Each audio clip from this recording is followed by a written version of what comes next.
6 हो गई ना। प्रिंट करने के पहले ही 6 हो गई, लेकिन कंपेयर करने के बाद हुई, कंपेयर करने के बाद और प्रिंट करने के पहले। तो 6 हो गई, तो यहां पे आया वो एलसिफ, ठीक है, एलसिफ पे आया ना, और यहां पे आया तो वो प्लस प्लस एक्स उसको मिला, तो क्या हो जाएगा 7 होगा ना। Yes sir. 7 हाँ 7। 7 इज इक्वल टू 6। और एक चीज तो यही है कि वो एलसिफ की कंडीशन चेक ही नहीं करेगा। एक्स की वैल्यू मान लो अगर यहाँ पे एक्स इक्वल टू 6 होता तब भी नहीं करता, क्यों? क्योंकि अगर उसने एक बार इफ कंडीशन चला ली ना, तो वो फिर एल्स इफ एल्स इन किसी को चेक नहीं करता। अगर यहाँ पे इफ लिखा होता और यहाँ पे भी इफ लिखा होता, तब वो जा करके इस इफ, पहले इस इफ को भी चेक करता फिर इस इफ को भी चेक करता, लेकिन यहाँ तो एल्स इफ लिखा था। एल्स इफ लिखे होने का मतलब क्या है कि वो पहले उसने इफ को चेक किया और वो कंडीशन ट्रू मिल गई, तो उसके बाद वो सीधे सीधे एलसिफ वाला जो भी इफ एल्स का जो भी पार्ट था उस सबको स्किप करते हुए आगे आ गया, यहाँ पे आ गया। ठीक है, तो इसका आंसर आएगा 5। और फोर्थ का क्या होगा?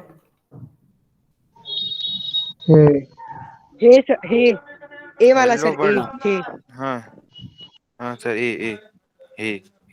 हे होगा ना। Yes sir. क्यों? क्योंकि -1 इज टू -1 ट्रू है। अच्छा, कंडीशन ट्रू हो जाएगी सर। हाँ, कंडीशन ट्रू हो जाएगी, तो इफ वाला प्रिंट करके रिटर्न 0 पे आ जाएगा, एल्स करेगा ही नहीं। दूसरा, इस ऑपरेटर को क्या बोलते हैं? कंडीशनल। कंडीशनल तो है, लेकिन स्पेसिफिक स्पेसिफिक इसको टर्नरी ऑपरेटर बोलते हैं।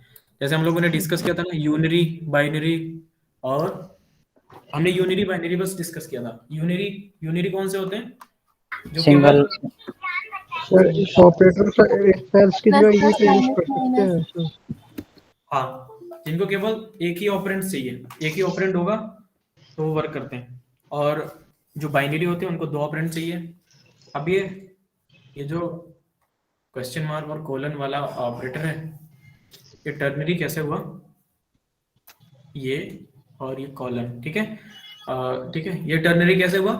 पहले हम लोग कंडीशन लिखते हैं, कुछ कंडीशन लिखेंगे यहाँ पे, उसके बाद इसको लगाते हैं, फिर ये करते हैं, अगर वैल्यू ट्रू हुई तो यहाँ पे जो भी काम होगा वो होगा, उसके बाद कोलन लगाते हैं, उसके बाद अगर वैल्यू ट्रू नहीं हुई, फॉल्स हुई, मतलब कंडीशन ट्रू नहीं हुई, फॉल्स हुई, तो ये वाला काम होगा।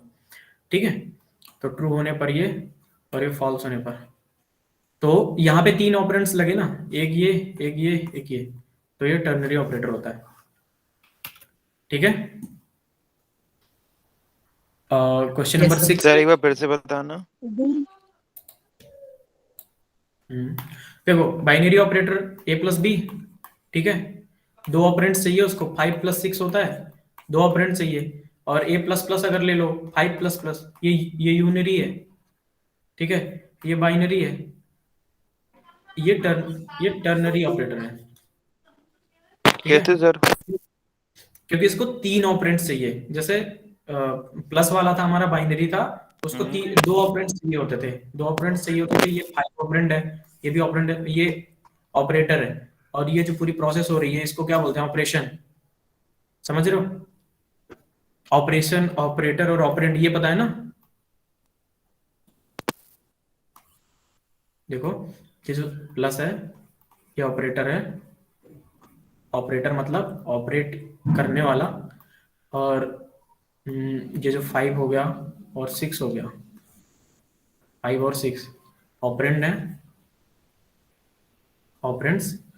और ये जो होल प्रोसेस हो रही है, ये जो पूरी प्रोसेस है, ये क्या है? ऑपरेशन। ठीक है, तो अगर किसी ऑपरेटर को 2 ऑपरेंड चाहिए, तो हम इस ऑपरेटर को क्या बोलेंगे? बाइनरी ऑपरेटर बोलेंगे।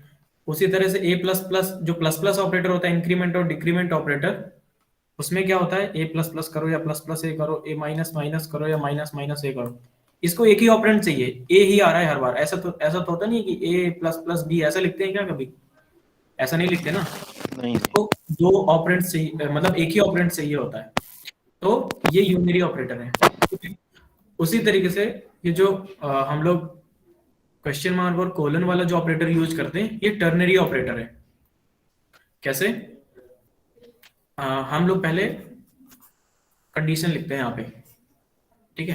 क्वेश्चन मार्क के लेफ्ट साइड में कंडीशन लिखते हैं, जो भी हमारी कंडीशन, जैसे मान लो 5 इज ग्रेटर देन 6, हमने ये कंडीशन डाल दी, ठीक है। फिर क्वेश्चन मार्क लगाते हैं। उसके बाद फिर क्वेश्चन मार्क और कॉलन के बीच का जो भी एरिया होता है उसमें हम क्या लिखते हैं, जो भी मतलब अगर कंडीशन ट्रू हुई तो जो भी एग्जीक्यूटेबल होगा वो सारी चीजें हम यहाँ पे रखेंगे कि हमें मल्टीप्लाई कराना है, प्लस करना है, कुछ भी करना है, वो सारा कोड यहाँ पे लिखते हैं। और अगर वो फॉल्स होता है तो इसके बगल में तो 3 ऑपरेंड्स यूज हुए ना, एक ये और एक ये, ठीक है। तो इसलिए इसको बोलते हैं टर्नरी। समझ गए अंकित?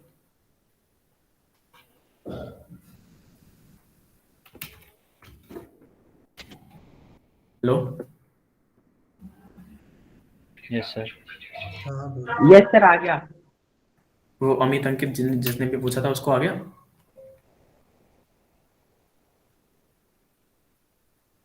भाई रिस्पॉन्स तो दे दो।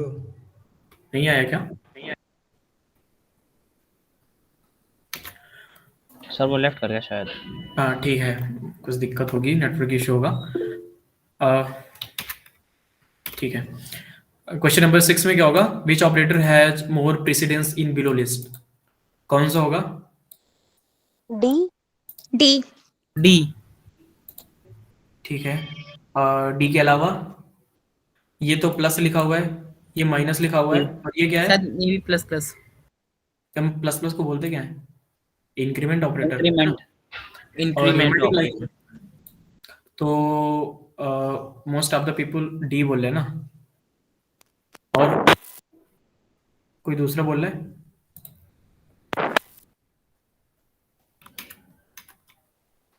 ठीक है। इस पे क्या होता है, हमने जब बात की थी ना, हमने बात की थी कि और मल्टीप्लाई, डिवाइड और प्लस माइनस में, इसमें जो प्रेसिडेंस होती है, मल्टीप्लाई और डिवाइड की प्रेसिडेंस सेम होती है और प्लस और माइनस की सेम होती है, लेकिन मल्टीप्लाई और डिवाइड की प्रेसिडेंस ज़्यादा होगी और प्लस माइनस की प्रेसिडेंस कम होगी। लेकिन यहाँ पे एक ऑपरेटर और लगा हुआ था, वो था इंक्रीमेंट ऑपरेटर, ठीक है। तो यहाँ पे इंक्रीमेंट ऑपरेटर की प्रेसिडेंस ज़्यादा होती है। समझ रहे हो? अगर हम लोग गूगल पे करें ना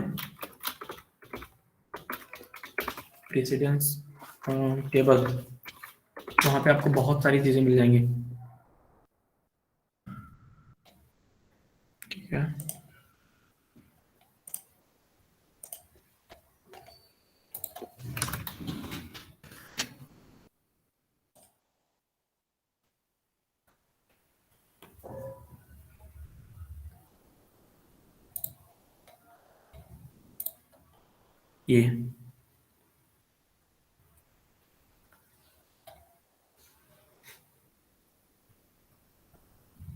ये प्रेसिडेंस टेबल जब देखोगे ना,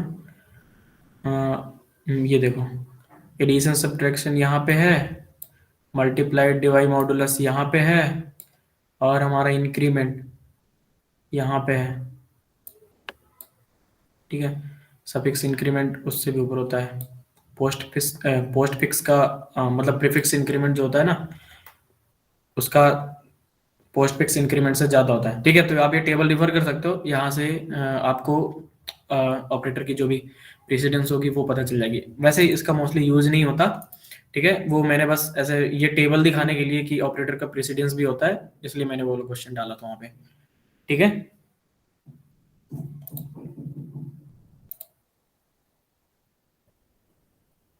यस सर। yes, बोल क्यों नहीं रहा?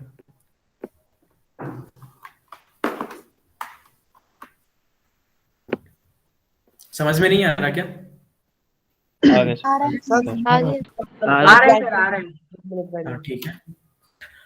क्वेश्चन नंबर 7 का क्या होगा? 10 ए 11 10 होगा सर। 10 होगा। 10 होगा सर, 10 वाले भी हैं, 11 भी बोल रहे हैं। तो ए की वैल्यू ए की वैल्यू 10 थी, और हमें क्या करना है, सी आउट ए प्लस प्लस कराना है।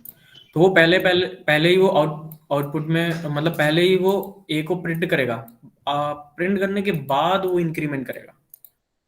हमने डिस्कस किया था इसके ऊपर, ए प्लस प्लस और प्लस प्लस ए दोनों को सी आउट करा के देखा था ना। Yes sir. यस हाँ, सर। तो अगर यहाँ पे प्लस प्लस ए होता तब क्या आता आंसर? तो 11 होता। तो 11 आता सर। तू तब 11 होता तब सर। 11 होता। ठीक है।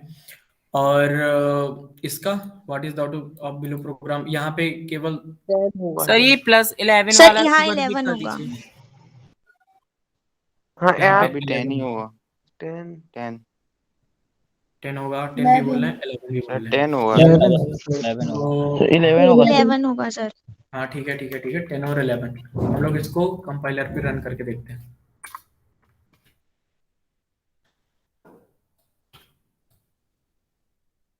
दोबारा रिटर्न 0। ठीक है, इसमें तो कुछ प्रॉब्लम आ गई, कॉपी करके डाला है कोड मतलब अपने से लिखा नहीं है। ठीक है, इसमें क्या कंपाइलेशन एरर आ रही है, increment of read only variable है। हमने ये जो आप लोगों ने नोटिस किया होगा, ये CONST लिखा हुआ था एक वर्ड, है ना, तो इसका भी तो कुछ मतलब होगा। कांस्टेंट। सर कांस्टेंट मतलब इसको चेंज नहीं कर सकते। कांस्टेंट होगा। हाँ, ये CONST अगर हम लोग लगा देते ना, ये कीवर्ड है, इसका मतलब होता है कांस्टेंट। अगर हमने किसी वेरिएबल के सामने ये लगा दिया तो उसका मतलब वो throughout the program constant ही रहेगा। तो और हम क्या कर रहे हैं, ए की वैल्यू प्लस करा रहे हैं, भैया ए की वैल्यू बढ़ा दो। ए में मल्टीप्लाई भी कराओगे ना तब भी नहीं होगा। ए की मतलब ए में मल्टीप्लाई करा के किसी दूसरे वेरिएबल में स्टोर कर सकते हो, लेकिन अगर आपको ए में स्टोर करना है, A is equals to A multiplied by 5 करोगे ना, तो वहां पे भी नहीं होगा। क्यों? वो वैल्यू को चेंज नहीं करेगा थ्रू आउट द प्रोग्राम। ठीक है, तो CONST लगाते हैं किसी भी वेरिएबल की वैल्यू को कांस्टेंट रखने के लिए। तो नई बात पता चली ना आज ये। और यस सर। क्वेश्चन नंबर 9 का क्या होगा? एरर। एरर आएगा सर, एरर। ई वाला मैंने किया था। 4 आएगा एरर है। 4। ठीक है, 4 बोला। एरर जिन्होंने बोला मतलब वो एरर कैसे आएगी? यहां से कुछ लगा था क्या आपको? सी आउट करके ए करेंगे तो ए की वैल्यू 4 आएगी।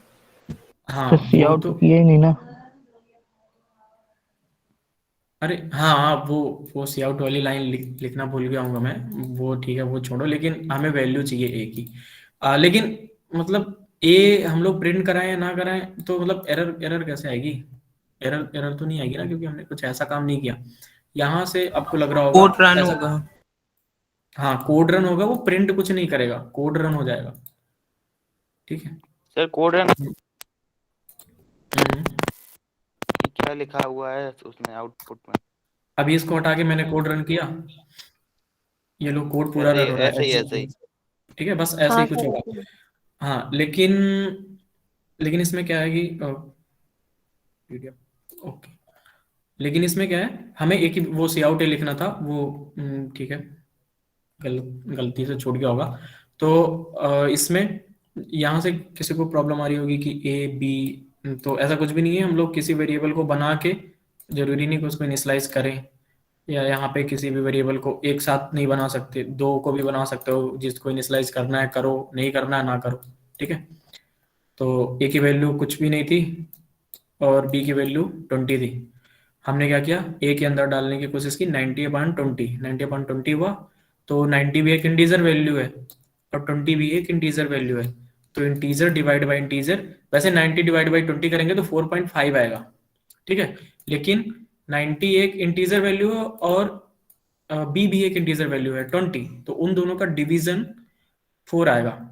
और स्टोर भी हम एक इंटीजर टाइप में करा रहे हैं तो भी 4 आएगा।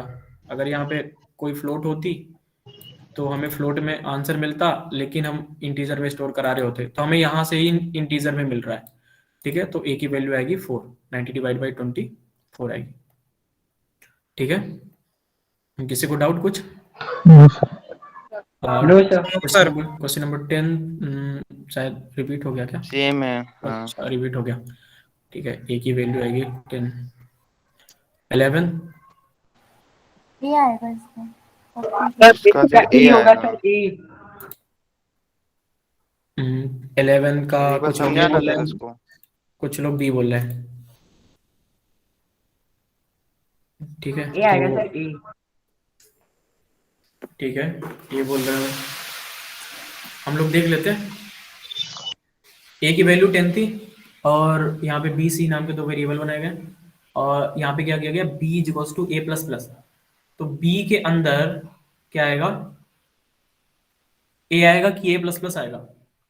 ए प्लस प्लस किया गया है, ए आएगा। लेकिन पहले ए ये ऐसा सी हाँ, बी में ए पहले ही चला जाएगा, बाद में ए की वैल्यू इंक्रीज होगी। समझ रहे हो? यही तो डिफरेंस होता है ए प्लस प्लस और प्लस प्लस ए में। ए प्लस प्लस में पहले ए की वैल्यू यूज होती है, उसके बाद इंक्रीमेंट होता है, और प्लस प्लस ए में पहले इंक्रीमेंट होता है, उसके बाद मल्टीप्लाई वगैरह जो भी कराना है वो कराते रहो आप। ठीक है, तो सेम वही चीज यहाँ पे भी हो रही है। यहाँ पे हमने ए प्लस प्लस कर रखा है, तो बी में ए की वैल्यू ही आएगी, ए प्लस प्लस नहीं आएगा। पहले बी में ए इनिशियलाइज हो जाएगा, तो बी में आ जाएगा 10, और इस स्टेप के बाद ए की वैल्यू होगी 11, क्योंकि ए प्लस प्लस होगा उसके बाद। ठीक है, उसके बाद फिर हम लोग जब अगले स्टेप पे गए, वहां पे था हमारे सी इज इक्वल्स टू ए की वैल्यू अभी क्या है 11। ठीक है, और हमने प्रिंट क्या कराया है, ए बी सी, कोई गैप वगैरह कुछ भी नहीं है, इसलिए पहले ए प्रिंट होगा 11, ए की वैल्यू अब 11 होगी, ये पुरानी वाली 10 नहीं होगी। ठीक है, अपडेटेड वैल्यू प्रिंट होगी, ए की वैल्यू 11। उसके बाद आएगा बी, बीच में कुछ भी गैप नहीं है, बी की वैल्यू आ जाएगी 10। उसके बाद आएगा सी, सी में आ जाएगा 11। ठीक है, तो इसका कौन सा आंसर है? हेलो हाँ,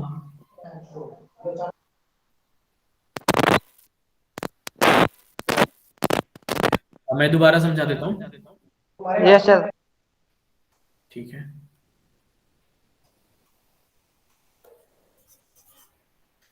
अरे छोड़,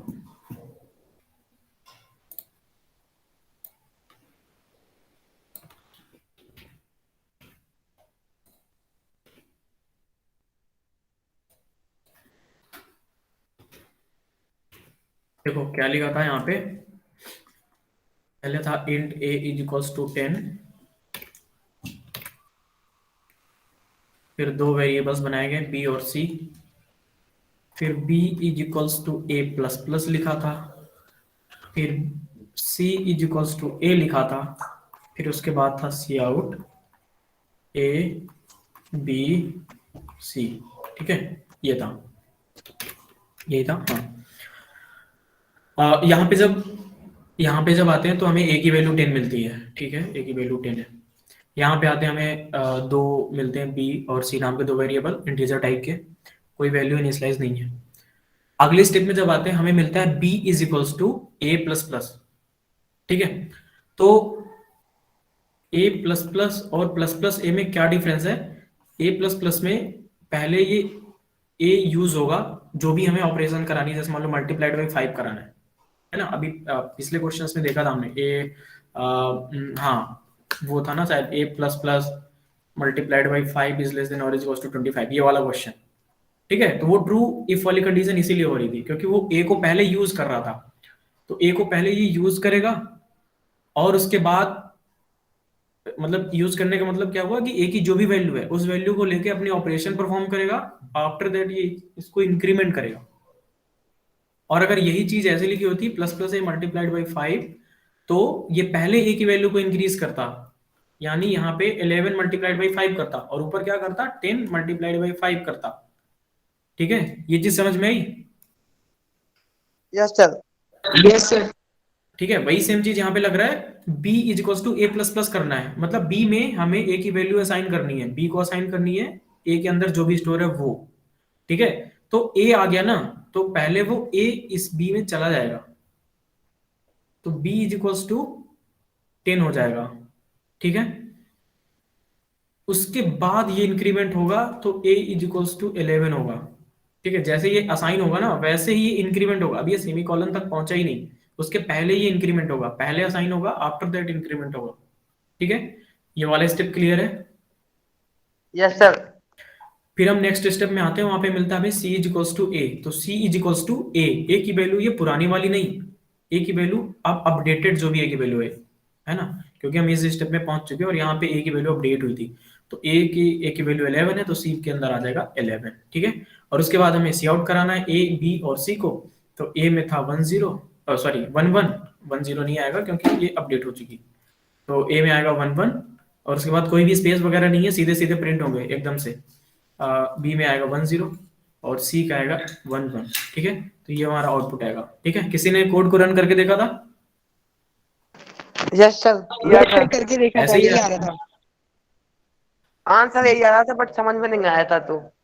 हाँ ठीक है, लेकिन तुम लोग मतलब ये जो दिए हुए थे ना क्वेश्चंस, ये इसलिए थे कि आप मतलब अपने हाथ पेन और पेपर से करो, हाथ से, ठीक है। आपको ऐसे नहीं करना कि कोड पे जा करके लिख रहे हो, फिर एडिटर पे लिख रहे हो, फिर उसको रन कर रहे हो, तो फिर क्या मतलब है उस चीज का, ठीक है। तो आप एक बार करो, फिर वेरीफाई करने के लिए कर लो, एडिटर पे जाके रन करके देख लो। क्वेश्चन नंबर 12 भी सेम इसी टाइप का है। अब बताओ 12 का आंसर कौन सा आएगा? डी। सर डी वो हाँ डी सर। -6 -6, ठीक है। देख लेते हैं जल्दी से इसको भी। C1 C2 दो वेरिएबल्स हैं इंटीजर टाइप के, ठीक है। और A एक वेरिएबल इंटीजर टाइप का जिसके अंदर -8 पड़ी हुई है। B के अंदर 3 पड़ी हुई है और C1 के अंदर क्या आ रहा है? -A+B। तो -A मतलब सफिक्स में -A लगा हुआ, मतलब प्रीफिक्स में -A लगा हुआ, मतलब पहले ही माइनस लगा हुआ है। उसका मतलब क्या होगा? वो पहले इसको इंक्रीमेंट डिक्रीमेंट करेगा, उसके बाद प्लस करेगा, ठीक है। तो ए को इसने डिक्रीमेंट किया, तो a -8 से डिक्रीमेंट होकर के कितना जाएगा? -7, -9, -9। -9, क्योंकि हम लोग निगेटिव साइड पे जा रहे हैं ना, तो -9 होगा। -9 हो गया, ठीक है। उसके बाद प्लस, और b की वैल्यू क्या थी? 3, तो ये मिल गया हमको -6, ठीक है। पहले ये माइनस ए होगा, उसके बाद बाकी ऑपरेशंस होंगी। तो a -8 था, माइनस ए करने का मतलब क्या हुआ? a को -1 करना है, -8 -1 -9 हुआ, -9, फिर उसके बाद +3 करेंगे तब -6 आएगा। C2 में क्या है? a -b। यहाँ पे क्या होगा? कोई एक्सप्लेन करेगा? Yes sir.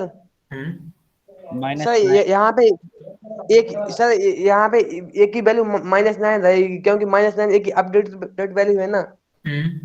लेकिन माइनस भी तो लगा हुआ है। तो माइनस सर बाद में लगाना, अगर पहले लगा होता तो वैल्यू -10 हो जाती। सर वो प्लस होने के बाद इम्प्लीमेंट होगी, उसके बाद अपन ने कोई वेरिएबल नहीं दिया है, तो यही -6 आ जाएगा।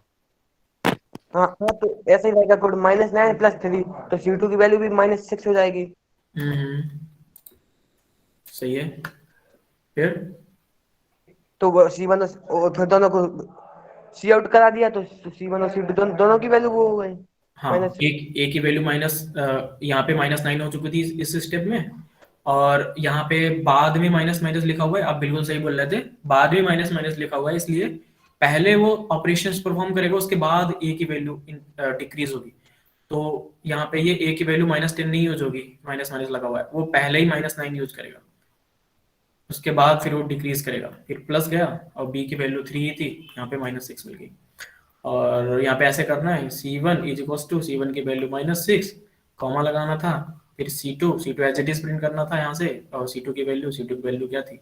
C2 as it is print करना था, और C2 की वैल्यू थी -6, तो -6 लिख देगा, तो ये वाला डी वाला ऑप्शन आ जाएगा, ठीक है। 12th में किसी को प्रॉब्लम? No sir. किसी क्वेश्चन में कुछ प्रॉब्लम हुई हो अभी डिस्कस करने के बाद?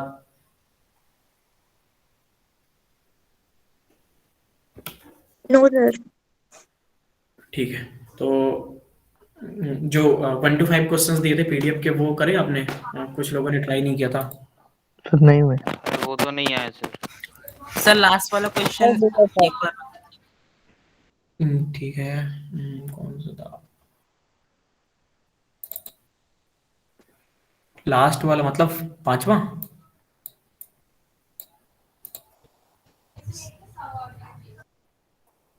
हेलो।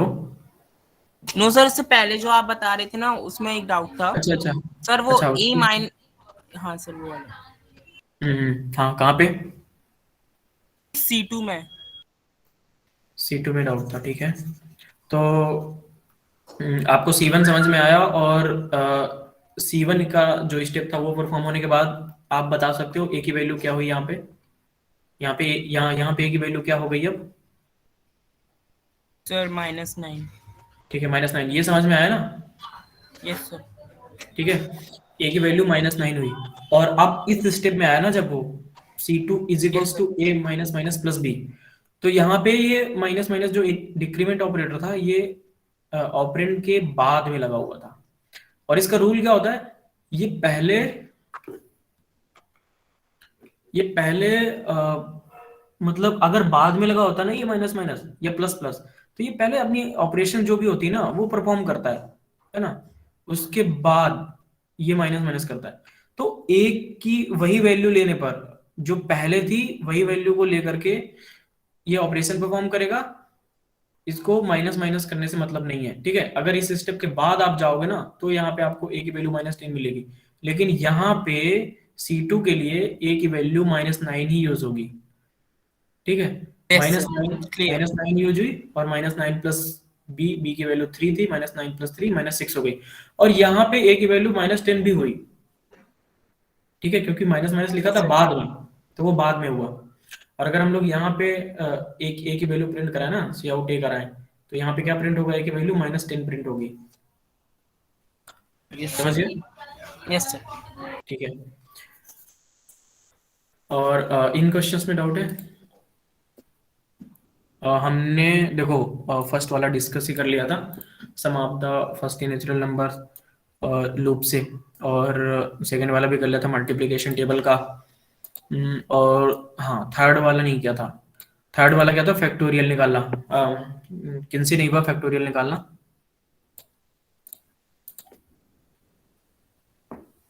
सबसे हो गया? No sir. ठीक है सर ठीक है, 2 लोगों से। और सर कौन सा वाला ऐसे ही है क्वेश्चन? सर, अरे मतलब किनसे नहीं हुआ, किनसे नहीं हुआ? नहीं सर हुआ कौन सा वाला? ये था ना, एक मिनट, ये factorial value of any number inter through the keyboard, जो भी वैल्यू होगी उसका फैक्टोरियल निकालना है। ये हुआ? मतलब किनसे नहीं हुआ? सर ये वाला नहीं हुआ।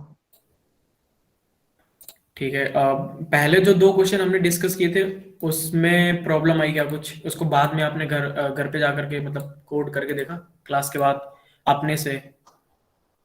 Yes sir. तो इसमें प्रॉब्लम आई किसी को पहले और दूसरे में?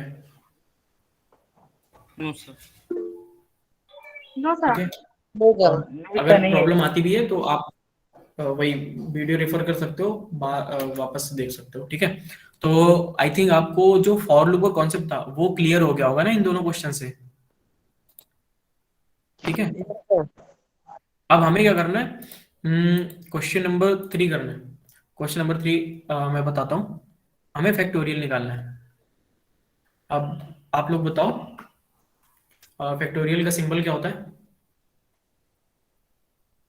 एक्सक्लेमेटरी साइन होता है ना, जैसे 5 का फैक्टोरियल निकालना होगा तो ये ऐसा लिखा होगा, ऐसे, ठीक है। और 5 का फैक्टोरियल क्या होता है?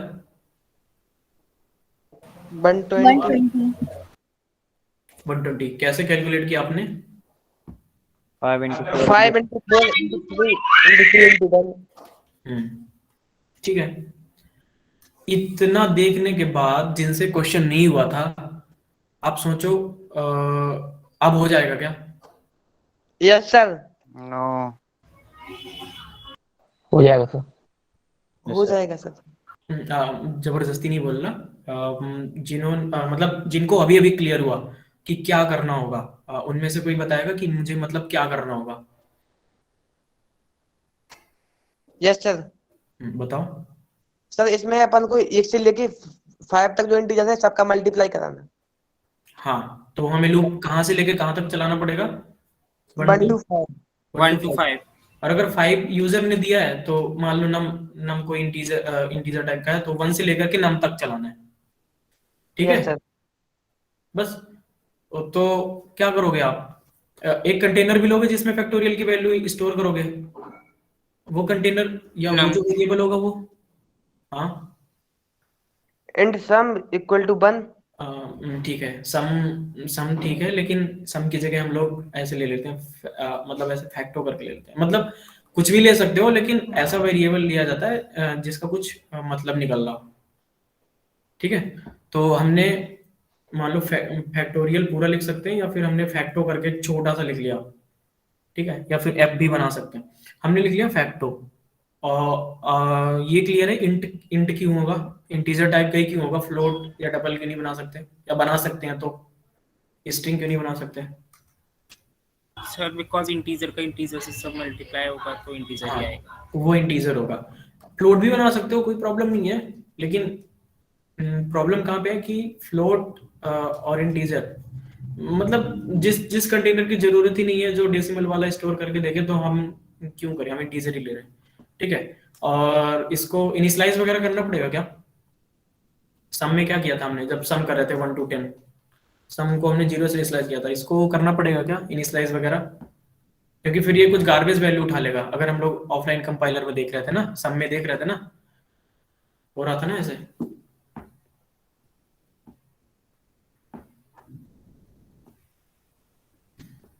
अरे बोलो। 3 = 1 कर देंगे। ठीक है, 1 क्यों करेंगे, 0 क्यों नहीं कर सकते? सर फिर वो पूरा 0 हो जाएगा ना। हाँ, हमें जैसे हम यहाँ पे करा रहे थे, sum is equals to sum plus I, और यहाँ पे हमें क्या कराना पड़ेगा, factorial is equals to factorial multiplied by I, यही करना होगा ना, क्योंकि हमारा आई 1 से 5 तक रन कर रहा होगा। बस सेम चीज है, बस कुछ चेंज नहीं हुआ, प्लस था और यहाँ पे मल्टीप्लाई हो गया। समझ रहे हो कितनी बिल्कुल सिंपल प्रॉब्लम है। ठीक है, और सब में आई प्लस प्लस नहीं होगा? हाँ, आई प्लस प्लस ही होता है, वो आई प्लस प्लस लिखो या प्लस प्लस आई लिखो, उसका कोई मतलब नहीं है, क्योंकि वो इंक्रीमेंट करने, वो हमें कोई ऑपरेशन थोड़ी ना परफॉर्म करानी है। अगर हमने ऐसे लिखा इंट ए प्लस प्लस, उसके बाद अगली लाइन में लिखा हमने सी आउट ए, और ए की वैल्यू मैंने 5 दी मान लो, तो यहाँ पे सी आउट में ए में क्या आएगा, 6। और इसी चीज को मैं अगर प्लस प्लस ए कर दूं, फिर सी आउट कराऊं, तो क्या आएगा, 6 वो भी 6 में आएगा। आएगा ना। आएगा। बस वही चीज है। तो हम लोग आई प्लस प्लस कर रहे हैं या फिर प्लस प्लस आई करें, एक ही आए, मतलब दोनों से सेम वैल्यू आएगी। सेम वैल्यू क्यों आएगी, क्योंकि हमें कोई ऑपरेशन परफॉर्म नहीं करना, मतलब plus plus A multiplied by 6 नहीं करना है। यहाँ पे सेम आई प्लस प्लस के साथ था। हमारा जो लूप की बॉडी थी वो कैसी थी, for int I is equals to 1 और आई इज लेस देन और इक्वल्स टू मान लो 5 कर लिया, और आई प्लस प्लस, यहाँ पे I plus plus multiplied by something कुछ ऐसा लिखा हुआ है क्या? ऐसा तो कुछ नहीं लिखा होगा ना। वो आई प्लस प्लस या प्लस प्लस आई, ये हम मतलब तब देखते हैं जब इसके साथ किसी का मल्टीप्लाई वगैरह हो रहा होता है, या फिर प्लस होता या डिवाइड होता, कुछ भी होता, तब हम लोग देख रहे होते हैं कि आई की वैल्यू यहाँ पे क्या रहेगी, पहले इंक्रीमेंट होगी या नहीं होगी। ये हमें तब देखना होता है जब कोई ऑपरेशन परफॉर्म करना है, या फिर इसको प्रिंट कराना है। हमें ये कराना है कि सी आउट आई प्लस प्लस करना है, या फिर सी आउट प्लस प्लस आई करना है, तब हमको देखना पड़ता है ये चीज, है ना। हमें यहाँ पे I plus plus just I को इंक्रीज करना है बस 1 से। हम यहाँ पे आई इक्वल्स टू आई प्लस 1 भी लिख सकते हैं, उससे भी हो जाएगा हमारा काम। ठीक है, अब हमें क्या करना था, जैसे सम में sum equals to sum plus I था। हाँ, सम को हमने 0 से इनिशियलाइज किया था, क्यों? क्योंकि वो एक गार्बेज वैल्यू अपने आप पिकअप कर ले रहा था ऑफलाइन कंपाइलर में। ठीक है, तो सम को हमने 0 से इसलिए इनिशियलाइज किया क्योंकि जब किसी वैल्यू में हम 0 को ऐड करेंगे तो वो एज इट इज रहता है, कोई इफेक्ट नहीं आता। सेम वैसे ही किसी भी वैल्यू में, किसी भी नंबर में 1 का मल्टीप्लाई कर देते हैं तो वही नंबर आता है, कोई चेंज नहीं होता। इसलिए हमने फैक्टोरियल को इनिशियलाइज किया और 1 से इनिशियलाइज किया, 0 से इनिशियलाइज नहीं किया, क्योंकि अगर 0 से इनिशियलाइज करेंगे तो सारी वैल्यू 0 हो जाएंगी। हमें क्या करना है, 5 multiplied by 4 multiplied by 3 multiplied by 2 multiplied by 1, और इसमें हम जीरो से ये फैक्टो का मल्टीप्लाई कर रहे हैं स्टार्टिंग से, तो सारी वैल्यू जीरो आ जाएंगी ना, तब तो हमारा आंसर गलत हो जाएगा। इसलिए हमें फैक्टोरियल को 1 से इनिशियलाइज करना पड़ा। ठीक है, दोबारा से लिखते हैं fresh code. Int facto is equals to 1। ठीक है, फिर यहाँ पे फॉर लूप लिखेंगे, है ना। यूजर से हमने वो नंबर की वैल्यू मांग ली है, ठीक है, वो सीएनसी आउट वगैरह करा लिया। फिर यहाँ पे लिखेंगे for int I is equals to 1। 1 से चलेगा, 0 से क्यों नहीं चलेगा, क्योंकि 0 का मल्टीप्लाई कर दोगे तो 0, या फिर अभी अभी आपने देखा कि 5 के जब हम लोग फैक्टोरियल को देखते हैं उसमें 5 से लेकर के 1 तक का मल्टीप्लाई होता है। आई 1 से चलेगा, और आई लेस देन और इज इक्वल्स टू, अगर उस यूजर मतलब वेरिएबल तक चलेगा, ठीक है, नंबर तक, नम मान लो, ठीक है, और आई प्लस प्लस कर देंगे। ब्लॉक स्टार्ट करेंगे और क्या करेंगे, सम की तरह बस facto is equals to facto multiplied by I, बस जैसे वहां पे करते थे, sum is equals to sum plus I, वैसे यहाँ पे भी करेंगे और सी आउट करा देंगे फैक्टोरियल को। ठीक है, समझ में आया? Yes sir. तो कंपाइलर में करके देखना पड़ेगा कि आप लोग कर लोगे, हो जाएगा।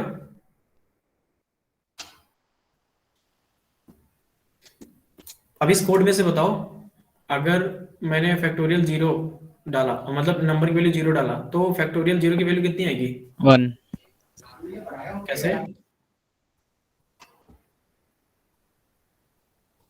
वो फैक्टोरियल 0 की वैल्यू 1 तो होती है मैथमेटिक्स में, लेकिन यहाँ से भी वो 0 कैसे आएगी? 0 इंटू आई करेंगे, आई की कोई सी वैल्यू के लिए 0 जाएगा। हाँ, मतलब फॉर लूप तो चला ही नहीं, तो फैक्टोरियल 0 1 कैसे आया? सर क्योंकि आपने ऊपर इंटू फैक्टर 0 इक्वल्स टू 1। हाँ, ये हमने 1 कर रखा है, फैक्टो को 1 कर रखा है ना हमने, भले ही फॉर लूप ना चले तो वो फैक्टो सीधे सीधे प्रिंट कर देगा 1, इसलिए फैक्टोरियल 0 की वैल्यू 1 आएगी। कोड करके देखना है, आप लोग कर लोगे? कर लेंगे सर। हाँ, किसी को प्रॉब्लम तो नहीं तो फिर करके दिखा देते, 2 मिनट लगेगा, हो जाएगा सबसे? कर लीजिए। अच्छा, ठीक है, अगला क्वेश्चन जो था, 2 numbers are entered through the keyboard, write a program to find the value of one number raised to the power another। ठीक है, हमने यूजर से 2 नंबर लिए, मान लो यूजर से हमने ले लिया, हमें कैलकुलेट करना है a to the power b। ठीक है, हमने यूजर से a की वैल्यू भी ले ली और b की वैल्यू भी ले ली। अब हमें कैलकुलेट करना है इन दोनों वैल्यूज को लेकर के a to the power b। ठीक है, अब आप बताओ, ठीक है, मैं मतलब ये बता रहा हूँ क्वेश्चन को सोचना कैसे है। फैक्टोरियल वाला आपने देखा, मैंने कुछ बताया इस क्वेश्चन में? कुछ नहीं बताया ना, आप लोगों ने ही बताया और आपने खुद ने सोचा। ठीक है, वैसे ही इसका भी आप ही सोचोगे। कैसे? अगर यूजर ने a की वैल्यू 2 दे दी और b की वैल्यू 3 दे दी, अब हमें क्या करना है, a to the power b, इसका मतलब हमें क्या निकालना है, 2 to the power 3। ठीक है, अब 2 to the power 3 आप कैसे निकालते हो? 2 को 3 बाय मल्टीप्लाई करते हैं। हाँ, 2 मल्टीप्लाइड बाई 2 मल्टीप्लाइड बाई 2 को आप 3 टाइम्स मल्टीप्लाई करते हो। 3 कहां से आया? यहां से आया, यहां से 3 आया था, यहां से ये वाला 3 आया था।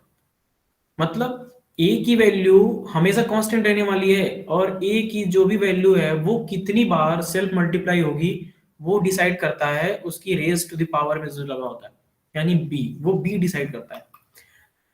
ठीक है, अच्छा एक बात बताओ, ये क्वेश्चन हुआ था सबसे, मतलब हो गया था? मैं ऐसे तो नहीं बता रहा। नहीं सर। No sir. नहीं सर, नहीं हुआ था। ठीक है, तो जिनसे नहीं हुआ था वही बताएंगे। ठीक है, ठीक है, कुछ भी बताना, गलत सही कुछ भी जरूरी नहीं होता हर बार सही होता। ठीक है, ट्राई करना चाहिए बस। अच्छा, एक बात तो पूछनी भूल गया, मतलब क्वेश्चन तो पढ़ा था ना एटलीस्ट सबने? Yes sir. Question Yes, sir. समझ में भी आया था? ठीक है, और कुछ ट्राई भी किया था? ऐसा तो नहीं कि क्वेश्चन पढ़ा और छोड़ दिया? सर मैंने किया था, लेकिन मैं उसमें 2 बार इनपुट लेती थी। हाँ तो 2 बार लेना पड़ेगा ना, ए और बी दोनों की वैल्यूज तो लेनी होगी ना। नहीं, ए का इनपुट 2 बार लिया था मैंने, जो मैंने फॉर्मेट बनाया था उसके लिए। ए का इनपुट 2 बार क्यों, और बी का इनपुट नहीं लिया? बी का भी लिया था, मतलब ए का लिया था एक ए से, और फिर ए वन वेरिएबल का नाम अलग करके। अच्छा ठीक है, जब सही रन कर रहा था कोड। हाँ। ठीक है, तो तुम खुद सोचो, हमें 2 बार इनपुट लेने की जरूरत नहीं है, ठीक है, एक ही बार लेंगे और उससे ही फिर आगे काम करना होगा, जो भी वो करेंगे।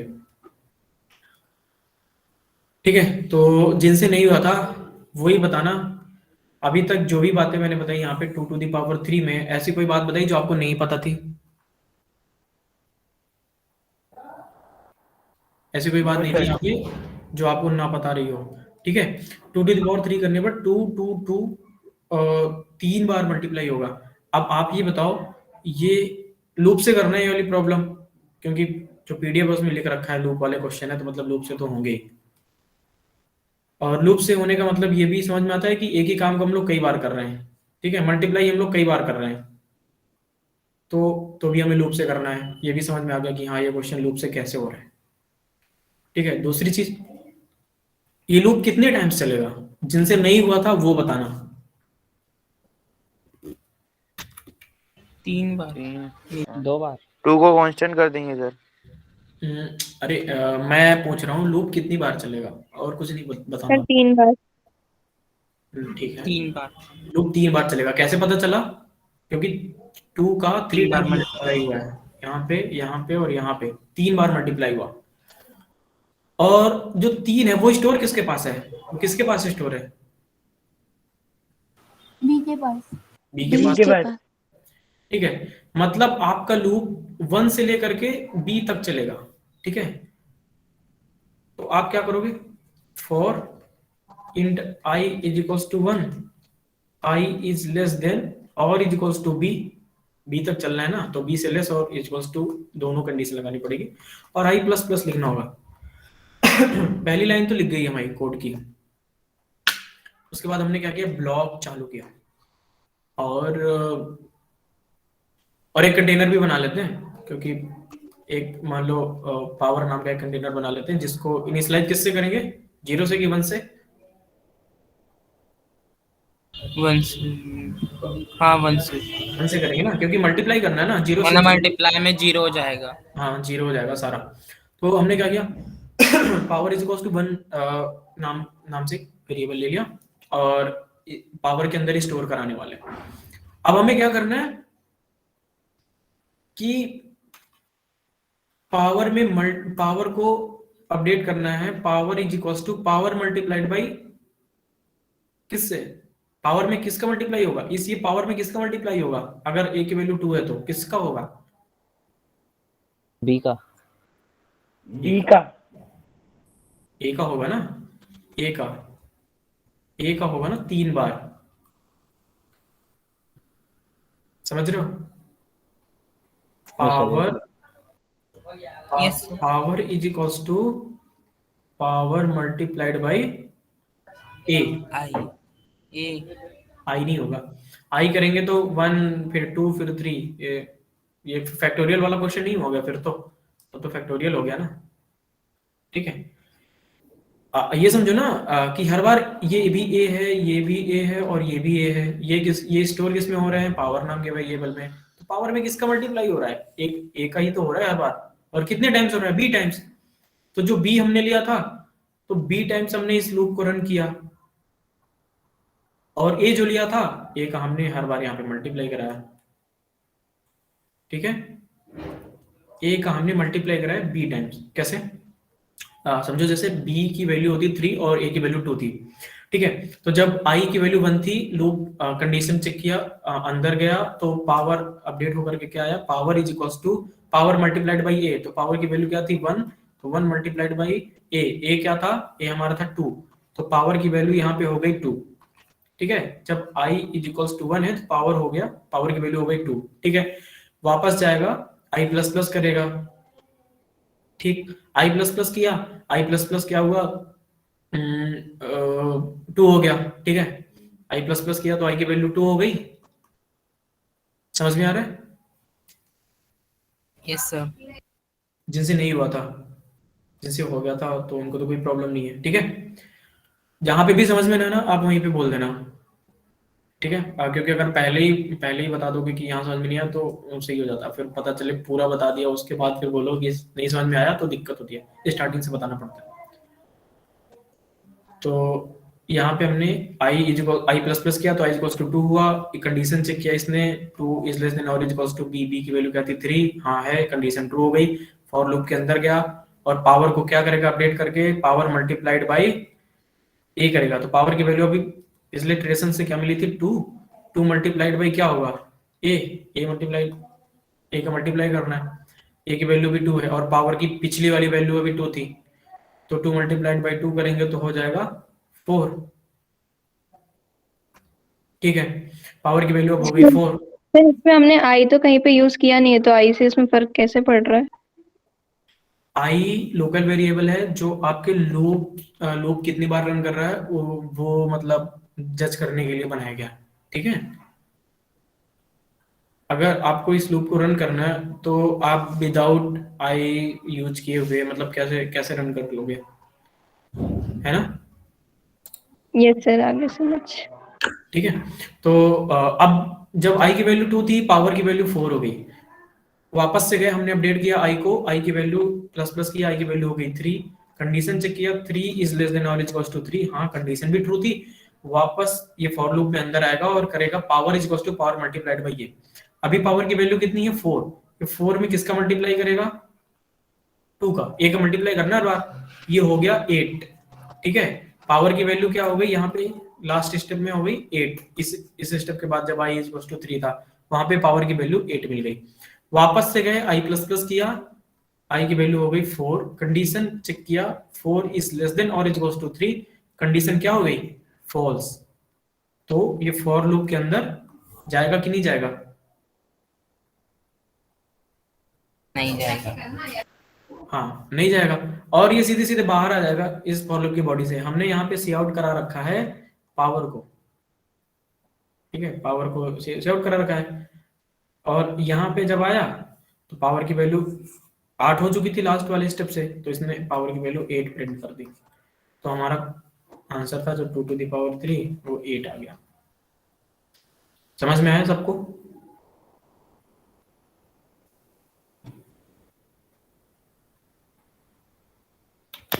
सर अगर वैल्यू पॉइंट में कर दें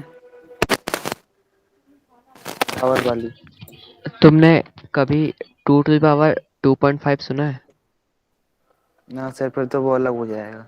हाँ तो वही बात है ना, क्वेश्चन से हट करके तुम पूछोगे तो अलग होती है। जैसे कमेंट आया था सर, उसके बाद पूछा मैंने। नहीं, जैसे देखो 2.5 हुआ तो तुम चीज कर सकते हो, जैसे अगर जैसे हमें रूट की वैल्यू निकालनी होती है ना, तो रूट में क्या होता है 0.5 2 टू द पावर 1/2 होता है ना रूट, है ना। तो उस हिसाब से अलग अप्रोच लगाते हैं हम, मतलब फिर हम उसे इफ एल्स से अलग केस करेंगे, मतलब अलग अलग केस कंडीशन बना के करेंगे तो वैसे होगा सॉल्व, मतलब ऐसे, या वरना हमारे पास इनबिल्ट फंक्शन होते हैं काफ़ी सारे, हम इनबिल्ट फंक्शन भी यूज़ कर सकते हैं। ऐसे ऐसे सिस्टम होता है, मतलब एक ही अप्रोच तुम हर क्वेश्चन में नहीं लगा सकते। मेन बात ये है। आगे आगे सिखाएंगे ये, आलोक सिखाएगा ये बाद में। ठीक है, तो अभी समझ में आया ये वाला? हाँ अभी किसी को प्रॉब्लम है इस क्वेश्चन में?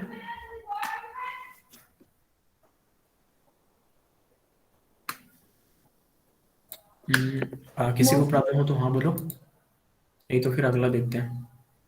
No sir, no problem. Question number 5। Alok, हाँ एक बार मैं कह रहा था कि इनको फॉर लूप का मतलब जो सिंटैक्स है ना, उसका मतलब थोड़ा सही से एक्सप्लेन कर देना, और एक और बार मतलब टाइम देना सवाल सॉल्व करने के लिए मेरे हिसाब से। दे चुका हूँ पिछली बार, पिछले टर्म में दिया था ये क्वेश्चन, मंडे को दिया था मैंने, पांच अच्छा ठीक। क्वेश्चन दिए थे। ट्यूसडे को छुट्टी थी, फिर वेडनेसडे को भी दिया, थर्सडे की भी छुट्टी थी, आज फ्राइडे है। ओके करा लो फिर।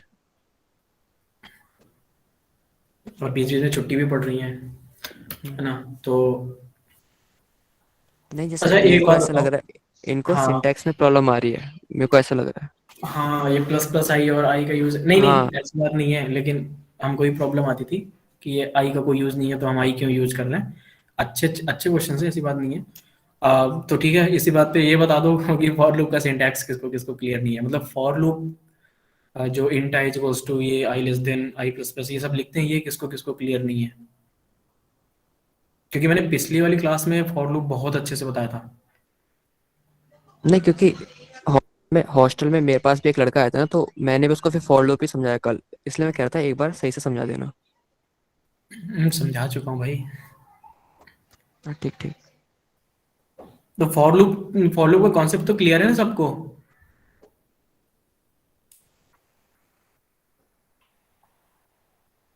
No one is responding. Yes भाई भाई यस सर। मतलब पूछ लो, अगर दिक्कत आती, क्योंकि फॉर लूप अच्छी चीज, मतलब काफी टफ है, स्टार्टिंग बिगिनर्स में टफ लगता है, तो पूछ लीजिए एक बार अगर डाउट हो तो।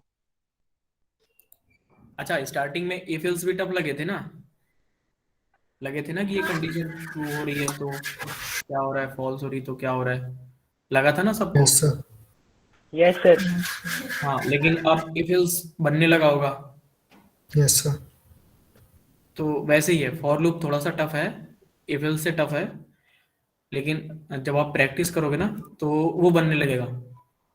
बस ये क्या करो कि जो भी कोड यहाँ पे डिस्कस किया जाता है या भी जो भी क्वेश्चन डिस्कस किया जाता है उसको अपने से अभी क्लास खत्म होने के बाद नेक्स्ट क्लास के पहले आप उसको खुद से बना करके देखा करो। और मोस्ट प्रिफर किया करो कि आप कॉपी पेन लेकर के बनाओ, ठीक है। कॉपी पेन लेकर के बनाओगे और एक एक लाइन यस सर। एग्जीक्यूट करके देखा करो, ठीक है। जैसे मैं अभी बता रहा था ना, ये यहाँ पे कि आई की वैल्यू कैसे होगी, फिर इसके अंदर आएगा कंडीशन चेक करेगा, फिर मल्टीप्लाई करेगा, पावर 4 हुआ, फिर पावर 8 कैसे हुआ। ये सारी चीज जब आप कॉपी पेन लेकर के करोगे ना तो बहुत अच्छे से क्लियर होगी तुमको, ठीक है। तो धीरे धीरे आएगा, ऐसी बात नहीं है। लूप 3 लूप है, फॉर व्हाइल और डू व्हाइल। तो अभी हम लोग फॉर लूप पढ़ा रहे हैं। एक लूप समझ में आ जाएगा, बाकी के दोनों लूप आपको आराम से समझ में आ जाएंगे, ठीक है। और किसी भी क्वेश्चन है उसको हम लोग किसी भी लूप से कर सकते हैं, ठीक है। Okay sir. क्वेश्चन नंबर 5, अब ज़्यादा टाइम नहीं है, हम लोग क्वेश्चन नंबर 5 पढ़ लेते हैं बस। कोई एक्सप्लेन करेगा क्वेश्चन नंबर 5 क्या बोल रहा है।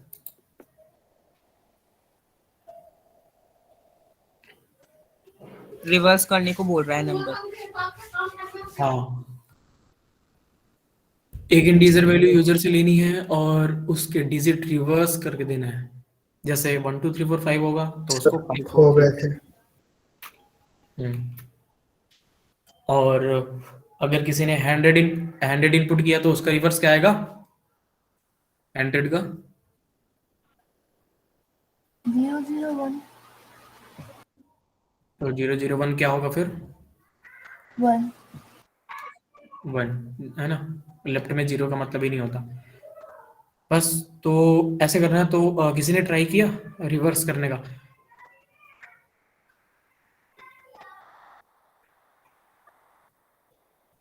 किसी से हुआ। यस सर हो गया।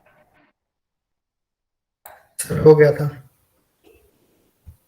ठीक है, मतलब अपने से ही किया ना, किसी से हेल्प नहीं ली या फिर अरे कोड क्यों डाल रहे हो। ठीक है, कोई कोड मत देखना, ठीक है। कोड मत डाला करो ऐसे। राहुल आपने अपने से किया था ना क्वेश्चन। Yes sir. किसी विदाउट किसी कोड मतलब विदाउट हेल्प, ठीक है। ठीक है, तो आज आप लोग और ट्राई करना और फिर हम लोग कल डिस्कस करेंगे इसको, ठीक है, क्योंकि आज का टाइम भी हो गया। Thank you sir. ठीक है।